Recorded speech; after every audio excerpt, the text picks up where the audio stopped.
Yamde sappo e jeeɗiɗi silmaji capantati ɗo e Dakar, lamorgo leydi Sénégal. Yamde sappo e jeeɗiɗi silmaji capantati to Labe e to Mamou. Yonti wakkati nantinde on kabaruji ɗi. Ahmadou Barouba. Toɓɓe mawɗi ɗi to Centrafrique totti Mahamad Said Abdel Kani suudu ñawirdu adunaru ndu woni Cour pénal international CPI. Mahamad Said Abdel no foti jabade tuumaji hono toraji basi kañum e war hoore fewde e ndenagu ko fati e heblade sungoji lefol laamu leydi Benin. Horejo leydi ndi Patrice Talon subima wallidiɗo makko ko Mariam Chabi talata jimmi o wite kanko woni sukko gardiɗo suudu sarɗiji leydi Benin. Ma en gartu hen e hol woni kanko e nder kabaruji ɗi.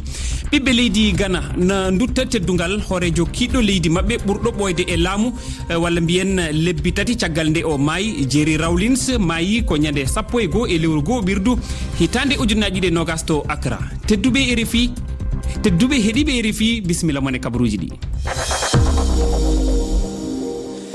To karalagal to ko Salif Diaw to Centrafrique. Leydi ndi totti Mahamad Said Abdel Kani suudu ñawirdu adunaru ndu woni Cour pénal international CPI. Mahamad Said Abdel no foti jabade tuumaji hono toraji basi kañum e war hooreji fewɗi e ndenago. Kettoɗen Minati Diallo. Mohamed Said Abdel Kani mo duuɓi 50 hoorejo fedde murtuɓe wiyetende Selika ana tuuma e torraji walla e basiji gaɗɗi e Centrafrique e hitani ujunaji 2013. Laamunkoɓe ngallure bangi naɓimo e suudu mawnu ñawirdu aduna ɗum woni CPI. Non hollitiri hooreɓe ndu suudu e windande. Omo tuuma waɗude war hooreji fewde e yimɓe, uddugol yimɓe, golleji ɗi jaadani e sariya, mutingol walla suutugol yimɓe fa yettade golleji ɗi galda e neɗɗa ko jokki hen windande nde. CPI ɓeydi e windande nde e hitande ujunaji 2019 goto e ñawoɓe suudu ndu yaltini talkuru nangirdu Abdel Kani ɗum waɗi so hooreɓe Centrafrique totti o gorko murtuɗo. Miccintinde e hitande ujunaji 2017 hoorejo kiɗɗo fedde murtuɓe wiyetende Anti Balaka tumbama e juuɗe CPI tawtude Patrice Edouard Gaysona. To leydi Mali konunkoɓe jeegomo leydi Mali mbarama e jamma aset no wiyata alet e wuddu leydi ndi e nder piyanɗe ɗiɗi ɗe jihadiste en mbaɗi holliti ɗum ko konu leydi Mali e limore hesere yimɓe jeegomo maayi hen 17 gañima hen. piyanɗe ɗe mbaɗi ko e nokkuji ɗiɗi to Bulkesi e to Mondoro e ndeɓe jofti fodde 50 e jihadiste en maayi hen. Kabaru o noon tawi koye cimtol konu leydi Mali. To Uganda soldateɓe hewɓe wonnoɓe e galle lundiɗo laamu to leydi Uganda biyeteɗo Bobi Wine puɗɗima immade ɗon e o altine e wiide joguiɗo konngol polisaɓe Fred Enenga. Bobi Wine reena e nder galle mum to Kampala ko gila e sumgoji lefol laamu leydi ndi ñande 14 lewru goo ɓirdu ndu gonɗen suudu ñawordu hono Cour de justice wi ko yo accite no ɓuuri yawde e yaccade. Ko fati e heblade sumgoji lefol laamu leydi Benin. Horejo leydi ndi Patrice Talon suɓima wallidiɗo makko ko Mariam Chabi talata jime o wite sukko gardiɗo suudu sarɗiji leydi Benin. Holmo woni kanko? Kettoɗen cimtol Hamadi Adamu. Mariam Chabi talata zime debbo arandejo cuɓaɗo arano e dow jungo ñamojo président fay bawriya députéɓe illa renouveau démocratique nder leydi Benin. Lewru jeeɗiɗawru ñalande muɗum jeeɗiɗawre hitane ujunere e duuɓi keme jeenayi e lasoji 33 wonno ko rima faweccore commune Bemberke nder département leydi Bargu. Janginol woni golle makko o laatinon fa hande jungo ñamojo kanko laatiɗo ministre datoɗo haala jonne sesde leydi Benin Saka Lafiya e dow liccal union progressiste. Saka Lafiya accanimo kittal muɗum députaku suɓi ko royal ministaku ngu Patrice Talon halfini ɗum. Hadde cuɓugol Mariam Chabi talata zime o laatino noon mawɗo kitantoɗo haala jangirɗe fay bawriya ministre kitantoga haala jangirɗe e ekkitol golle nder leydi Benin. Inspecteur de lawol janginol hoorejo walla yeyraɓe conseilleɓe nder soɓɓire leydi ni e wiye UFEC ABC. Zime yerima wonno jon suudu makko ɓe dindi sukaɓe ɗuɓɓe. Non no waɗugo iri Joe Biden Patrice Talon shuɓi Mariam talata zime laattoɗo jungo ñamojo muɗum e dow pilaɗe lamare nder leydi Benin duuɓol hitane o ñaɗiɗi e duuɓi laso e go'o. Tariki dow lawol arandewol korrowal jungo ñamojo nder leydi Benin lawol arandewol du debbo lattoɗo jungo ñamojo président nder leydi ni. Hamadi Adamu, Cotonou, RFI. société civile en to rewo ubangi leydi république démocratique du congo no wondi e kulkulik e fayre caggal biftagol awoɓe jeegomo biftiɓe noon ko renduɓe e fedde anti balaka en to centrafrique naaɓe awoɓe ɓe gartani gila ñande 17 lewru goɓirdu e nder diwan mogoro ɗo waɗi walla mbiyen ɗo waɗɗani gadolit ardiɓe leydi ndi tengtini ngol biftagol awoɓe ɓe e wiide mabɓe ko pelle centrafrique naaɓe e mbaɗi ɗum ɗon. To leydi Mozambique aljuma no weta aset jawtuɗo o keneli mawɗi e walla mbiyen e iwole gaɗi mboɗa gaddi toon bonandeji 60 kilométre hakkunde ɗum e ngallure Beira yimɓe jeegomo maayi ana ɓuri yimɓe ujunnaje jeegomo ɓe ndiyam eggini galleji caami gese boni hen fedde mawde adunaru ndu oni saldu mum daranido hinne e yurmede OCHA holli caɗele ɗe no mbawi ɓurde ni so tawi kay ala ko waɗa. Payen to leydi Ghana lebbi tati caggal mayde hoorejo kiiɗɗo Ghana Jerry Rawlings ɓurɗo ɓoyde e laamu gila kayi Ghana heɓi ko ganduɗa kañum wiyete indépendance mum ñande 12 e lewru goɓirdu walla mbiyen e lewru goɓirdu 12 ɓirdu hitande ujunaji ɗiɗi e nogas o hawre ladial to Accra ruttudemo teddugal fuɗɗima hanki alet e nder lamorgo ngo kettoɗen Umaru Sanda Amadou. Ujunaji himɓe Ghana hawriti nder siire Ankara hannden sabu e fijo kuure laamiɗo kiiɗɗo bi'eteɗo Jerry John Rawlings. J.J. Rawlings kam ɓuri ɓoyɗo e laamu nder Ghana. O maayi 12 lewru 12 hitande wittine DM. O maayi o acci deykio e ɓiɓɓe nayo. Laamiɗo Ghana bi'eteɗo Nana Addo Dankwa Akufo-Addo kam ardi himɓe Ghana faa fijo kuurere waɗe nder Ankara. Laamiɗo kiiɗɗo bi'eteɗo John Mahama kam woni daraniɗo parti mo o fuɗɗi kandu no woni e himɓe yehoɓe fijo kuure nder Ankara. Jeje mayana tawi no woni duuɓi 93 o laamake Ghana ko watta duuɓi 20 o artana o laami Ghana gaɗa o waɗi coup d'état o soƴƴi o yaari Ghana nder ko wiyete démocratia baada himɓe Ghana himɓe Afrika leyɗe kewɗe no yetta J.J. Rawlings sabu e golle ɗe o waɗani ɗum nder leyɗe maɓɓe. Fijo kuure makko waɗete nder Accra balɗe 2 nden ko o mooɓe ñande alarba garo o. Umaru Sanda Amadou, Accra, RFI. Kareli no tawe o saha to Djibiland to leydi Somali e nder ngal diwal kareli no kewi ko teskete toon hakkunde konunkoɓe laamu ngu e konunkoɓe Djibiland wargoji kewɗi mbaɗi hen kareli kewɗi waɗude ko walla mbiyen mbaɗata ko balet awo diwal ngal konunkoɓe leydi jogui kisal mum gila hitande walla mbiyen fodde hitande kono nokku o woni koye diwal Jubaland joguiɓe konunkoɓe hoore mabɓe moɓe no tuuma goto e fuɗɗade kareli kay piyanɗe e wiide laamu Somali hiɓe humodiri e immiɓe leydi Kenya ɗum ni addi dartinde jokkodiral mabɓe. Payen to leydi France suka pamaro biyeteɗo Yuri jarowo e duuɓi 15 woni piyaɗo e dow lawol piiɗe namɗe e oɗo saha omo e suudu safrirdu yimɓe fimoɓe ɓe no tefe jiyaka taw en kettoto cimtol ngol Abdoulaye Amadou Mbodj waɗani en.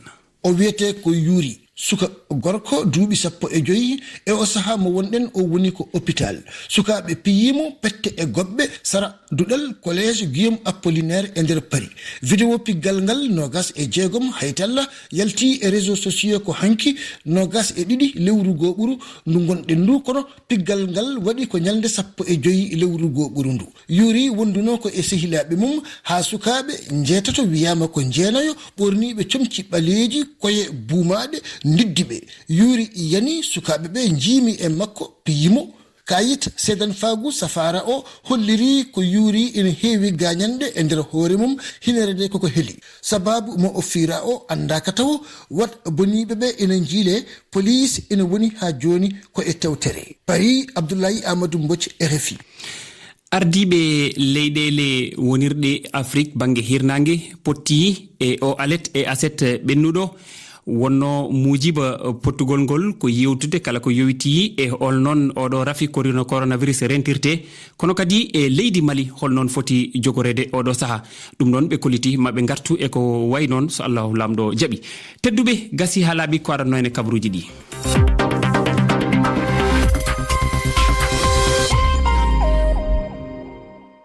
yamde 17 pawi silmaji 4 to Bakel e to Kolda. e rogere men ɗimmere nde hande ka jantore men mawde kaleten koko fati e sukaɓe taweteɓe e laabi Yaoundé e Douala to leydi Cameroun gurnam mabɓe na satti sande ka sutande men hande ma en artu e mijoji mon ko fati e Diary Sow o ɓiɗɗo leydi Sénégal jangowo to leydi France gaynirten ko e taskaram lawol e gandal jariten hen ko Mouba.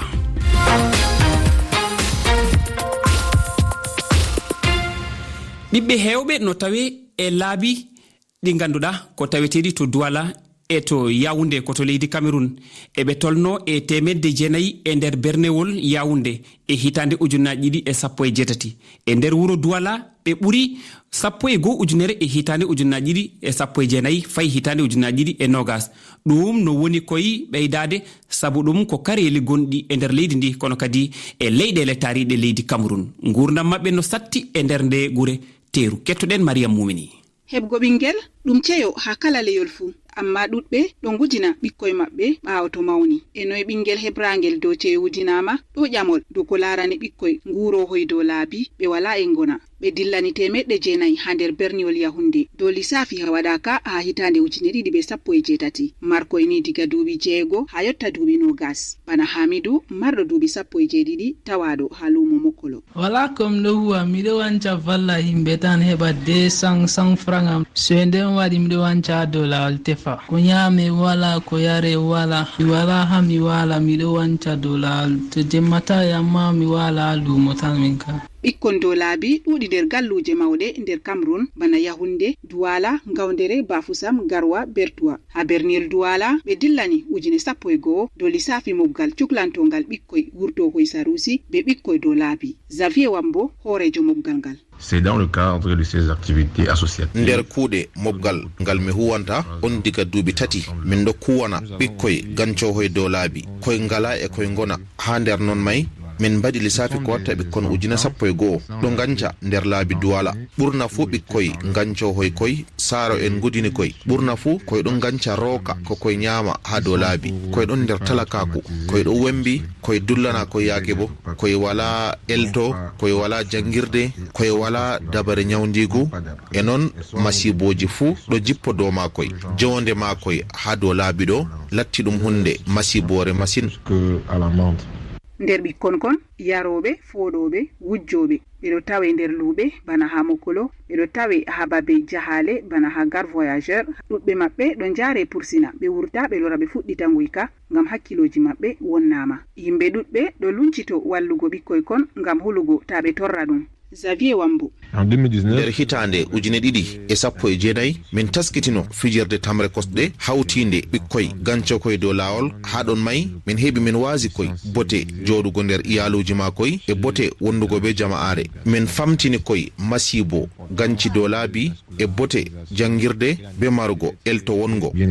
Barikiwa gomnati cuklantongal ɓikkoy wiyetengal Commission nationale pour la protection de l'enfance en danger moral délinquante et abandonnée waɗino jonde ha hitande 2020 salinde ngam tefango ɓikkoy kon wurtorgal nder anniyaji maɓɓe ɗiɓi koyi ɓe tefan laabi no ɓe keɓinira ɓikkoy kon e wona amma barikiwa nga waɗama diga hitande 1990 ngam hokkugo dabareji amma ɓe laatay ɓe howoɓe anniyaji moɓe ɗuɗɗe ɗo tokki laabi ɗi ɓe maɓɓiti ngam wallugo ɓikkoy kon.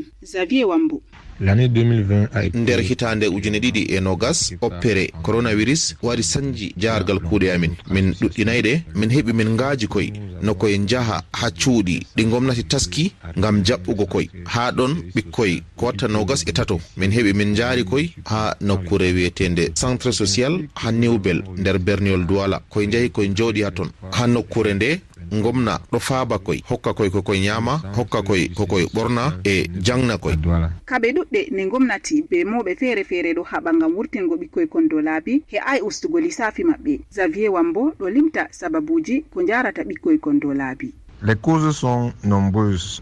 ɓurna fuu masiboji saggitoji irim ko nandi e ɗo ɗum konu be balmi cembiɗɗi e talakaku saaro en e soyde dottaku saaro en woɗɓe e sirotiral hakkunde leƴƴi goɗɗi feere mettuɗum mayni to masibo banni keɓi koye tamma wancugo dow laabi on tan latti dabare ɗon nder ɓikkoy kon ɗuɗɓe marɓe haaje wurtugo nder saɗirmaji ɗuɗɗiɗi ɓe gontiri be ngendam kalluka kaɓe mbowi lorta dow laawol. Hamidou: mi yiɗi gomnati valliramɓe kon fuɗɗirta sana'a.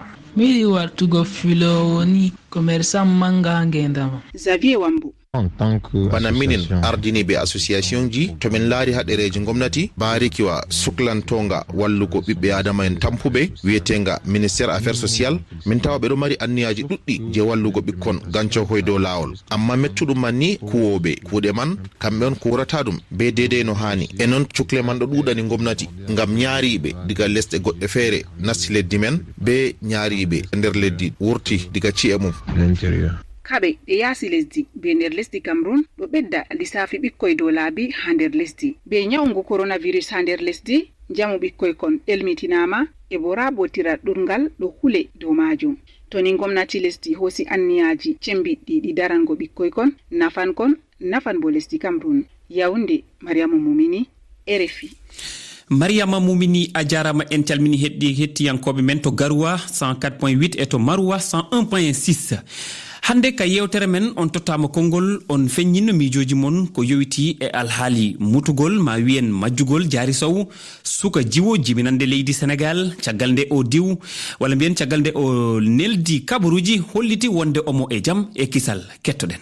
RFI fulfulde on calminama on juurama. Salif Ba, Saint-Louis, Sénégal. Affaire Diary Sow ko affaire kawniɗo seeɗa ewo ɗum noon eɗen mbiya tan kadi yimɓe yo jaaru hen hakkille ewo wode kalde hen ko ganduɗa hoore ma no bonna hakkille mum ewo ina wawi kadi tawa kankone wonko mettimo wonko muusimo tawa o wawa ɗum haalde e publiquement. ɗum waɗi noon tawde jiknaɗo makko nan yaaha toon kadi o heeɓi autorité ji autorité Sénégal le wiya hande o heeɓi jiwɗe mumen ko wawi hen wonde foof mayen compéto mayen gandu anduga dal ko mbawa men haalde ko joom hakkille ewo omo jogui hakkilantagal machallah ewo ɗum noon eɗen ñaago tan kadi Allah rokkumo kadi deƴere kadi ha wawa ruttade école makko o jangga ko nafoore Sénégal nafoore Afrique foof. Dieynaba Diagne nawiya yumaleñol on calminama ɓiɓɓe fulɓe fullaɓe barke on gaddi ɗo kadi hande namdal ngal poɗɗen rippude e ñalawma altine min yiyandam o fotani wadde ɗum sibo ardi fof ko haqqillaji owli yimɓeɓe fof ɓe owli sinno ko saago wona noon o fonno waɗirde hay somo fonno majjude wona hono ni o fonno majjirde kadi nde o artuno nde kadi o feeñi nde kadi omo fonno yafnade aduna o kala mi wiyata ɓiɓɓe fulɓe sa ko aduna o fof fonno yafnade o e min noon jaafoɗe kam ko won nokku goto gonnomi mboɗo fonno fewnude hono programme ujam alay saago ɗon mi fofto kono mboɗo wonno e jaam e cellal e kisal.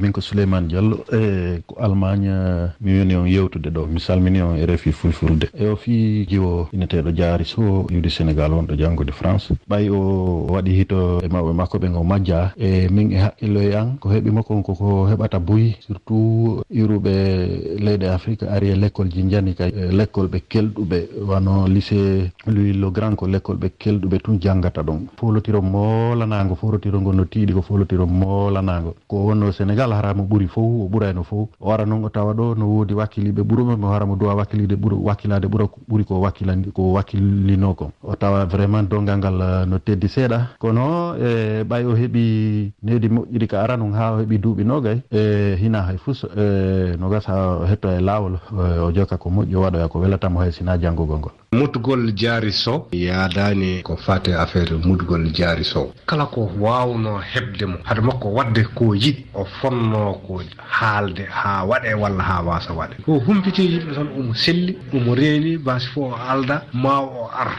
gando joguiɗo fulla baɗo no wayni joguiɗo fayida baɗo no wayni fotanono wadde hono ɗeɗo gueɗeje.